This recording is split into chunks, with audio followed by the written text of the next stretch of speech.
What's up, guys? This is Coach Grant with First Down Training, and today we're going to be breaking down how wide receivers can be a sharp route runner and make more explosive and sharper cuts. So I hope this video helps you guys out. Hope it could teach you a few new things. But also, fellas, if you're a wide receiver and you want a daily training schedule to follow to improve your route running, your press releases, your hands, the works, check out that very first link in the description below where you can get access to our 2-month-long wide receiver field workout plan. We give you all of the on-field drills wide receivers should be doing on a day-to-day basis with sets, reps, and a video example of each drill and how you guys should do it. So check out that very first link below, fellas, if you want to get better this offseason. Let's get started with this video. So now, first things first here, we're going to be talking about a single speed cut. So obviously this video is about running sharp routes, how you guys can make a sharp change of direction. We're going to talk about why that's important and some of the mistakes guys will make. So this first example here is a wide receiver running this like dig route off of a single cut. So anytime that you're running like a single cut route, you know, some people call it a speed cut, some people call it like an indicator cut, a single cut, whatever your terminology is,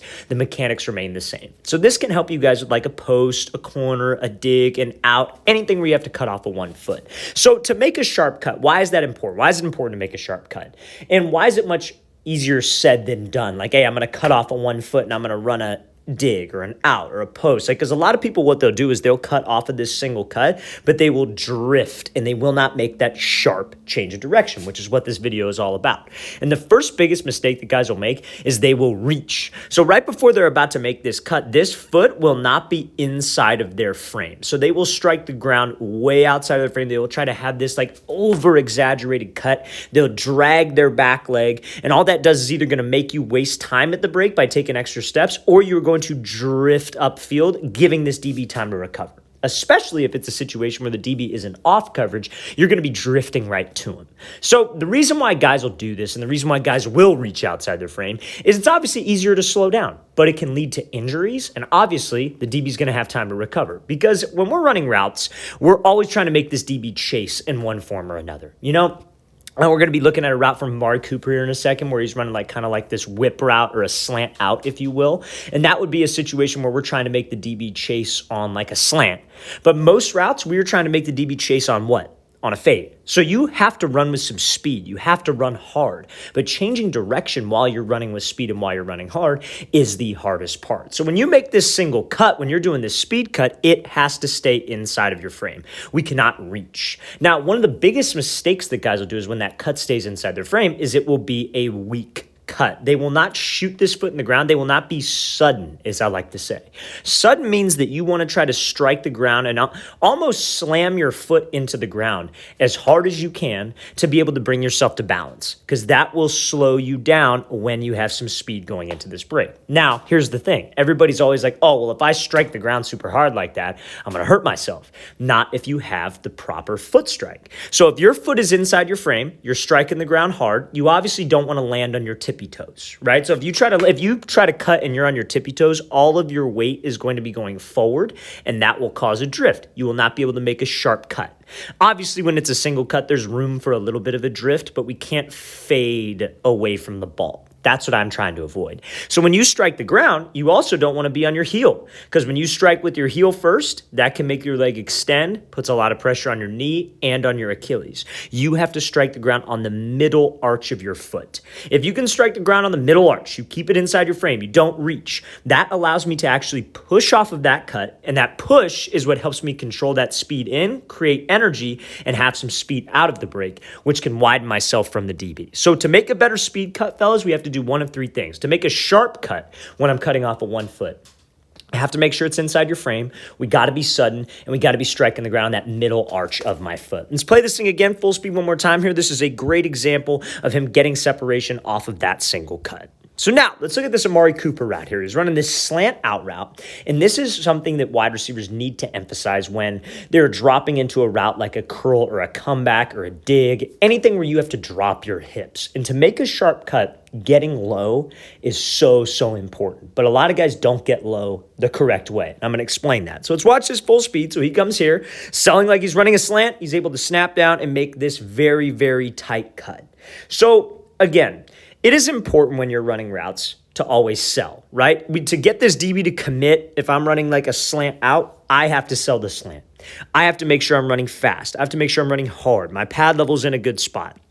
But again, just like the single cut, it's much easier said than done. It is hard to drop on a dime, drop your hips on a dime when you're running full speed. But if you have good form, you have good mechanics, it makes things a lot easier. But you cannot slow yourself down. That is an indicator to the DB. If you're running into a break and you start to slow down right before the break point and you don't let your hips dropping bring you to balance and slow you down, that is going to be an indicator to this DB and he's going to recover. You have to trust your hips in order to make a sharp cut. And this is the same thing if you're running a comeback, if you're running a curl. At that break point, we need to be sharp. Because let's talk about it like this. Let's say the DB's off coverage, you're running a comeback route. But if you run up on this comeback and that break point is not a violent hip drop, you're not getting low like Amari Cooper and you start drifting upfield and then run the comeback, drifting right into this DB, no matter how hard you sold vertical. So now, the thing that causes the drift is by guys, like we said, not getting low enough. The phrase I tell my wide receivers on every single route where they got to drop their hips is you want to sit in a chair. You want to sit your butt down like you were dropping into a chair. Everybody, I'm sure, at school or wherever you're at, you've sat into a desk before. You've sat down into a chair. You don't sit down like at your waist. You don't just bend at your waist and fall forward and then sit down. You sit your butt down. You sit back. That is what we want. Now, when I say sit back, a lot of guys will take that literally, and that's a mistake that they'll make. They will drop like this, and their pad level, their upper body won't be where Amari Cooper's is. They'll drop their butt down. They do a great job, but then their weight gets distributed on their heels, and their upper body starts to lean back. So the problem with that is your feet will end up outside of your frame, and your body is going this way. That causes us to slip, causes us to take extra steps, all of which will give this DB time to react. So when you sit into the chair, a phrase that I tell my wide receivers is you want to try to bring your chin to your knee. So you're dropping into this break. I want my chin to go to my knee and I want to sit in the chair because now I'm in an explosive position. Now my foot strike, I'm not on my heels. I'm on that middle arch of my foot and I could actually drive off of this rather than be leaning back. Now, like I said, we have to sit in the chair. We got to bring my chin to my knee. But now when I say chin to knee, guys will take that too literal and they won't drop at their hips. And this also causes a drift and causes you to not have a sharp cut. Guys will run up to the route, guys will snap into the break, but they will bend at the waist and go forward. Instead of chin to the knee, they will go chin over the knee.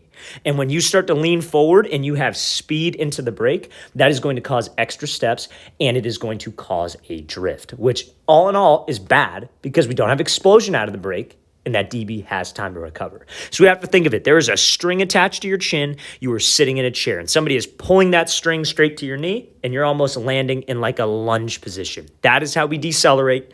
That is how we make a sharp cut and still have energy out of the cut to run out of the break. You could do this, like we said, fellas, on a comeback, on a curl, on a dig where you have to slip underneath. Every single route where you drop your hips, the same mechanics apply.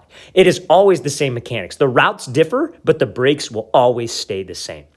Let's play this thing again, full speed one more time. Great job by Cooper selling this thing, getting that DB to commit to it, and then being able to shoot back to the outside. So now we're looking at this route here from Jamar Chase, and he's going to be doing something we call a split release. So we're going to be talking about how you can have a sharp stem on a route, which is one of the best ways to be able to get separation. So the stem is obviously like, like I'm running a post route. It's not the break point at the post. It's not the after that. It's the part leading up into the post for those of you that do not know. Now, when I'm facing press coverage and I have to run, let's use the example of a post route. Like the ball's over here, quarterback's to Jamar Chase's right. He has to run a post. What would be his main goal against this type of coverage when it's man, press man? He's got to restack, right? That should be your number one primary goal in every situation. So that comes into running sharp routes. Your stem has to be sharp. That's what a lot of people don't understand. So let's watch Jamar Chase here. He does this split release and he gets skinny on the route and has a sharp stem by using something we call a shoulder dip or a shoulder reduce technique. So let's talk about it. So if you're running this post, you getting into this DB's frame, maybe being hip to hip with him or trying to restack can get you separation either way. And that's what comes down to the sharp stem. So a lot of guys will do a release, maybe the DB jumps outside, they take an inside release, but they're very tall with their body. They'll stand up with their chest, they'll run super tall, but when you're not in this low explosive position, you cannot make a sharp stem. You cannot have this sharp release to where you're getting right into this DB's cushion and you could set him up into this restack position. Because now if I have to run a post, and because I got low, because I stayed in that explosive spot and I have a sharp stem, when that DB's trailing my hip, I got to run a post, I can do an inside move, then an outside move. We call it a rocker step, right? I go 1-2, he's trailing me and I'm off. But maybe he plays it well and he's up a couple steps. That's fine because I had a sharp stem. I am going vertical. I could almost lean into him with my body and break this thing off, because my stem was sharp. And that comes down to us having that low pad level position and being able to use that shoulder reduced technique. If you're up tall and you're running with your chest in the air, all it takes is one good pop from this DB and you are knocked off of balance. So not only it helps against the jam, it will also help with you running that sharp stem, like we said. Now, how else could this help? Let's say you had to run an out route. The dip of the shoulder, if you take an inside release on an out route, because every wide receiver should be comfortable with an inside release on an outside breaking route, outside release on an inside breaking route. That shoulder dip, running that sharp stem, is literally how you get separation on it, because our goal should be to restack. You could give him a head fake inside now, and then fake to the outside, then fake to the inside. You use that rocker step and go the opposite way on the out route. Or if he's playing you well, he's got you by a step, you could take your left hand and throw him by on his shoulder or on his hip and slip under him, because you had the sharp stem and you got skinny. And it all comes down to that pad level position. So fellas, to run sharp routes, that speed cut, that hip drop, that stem, all of those things will help you get more separation and be an overall better wide receiver. Let's play this thing again, full speed one more time. Great job hitting him with that split, dipping with that shoulder, and getting skinny running that sharp stem on the route. All right, fellas, really want to thank you for watching. I really appreciate it. If you guys have any questions at all, don't hesitate to leave those in the comment section below. Always appreciate the feedback. It's always great to hear from you guys. And again, fellas, if you would like an 8-week wide receiver on-field workout schedule, everything wide receivers should do drill-wise to improve their skills, check out that very first link in the description below. I'll see you guys next time.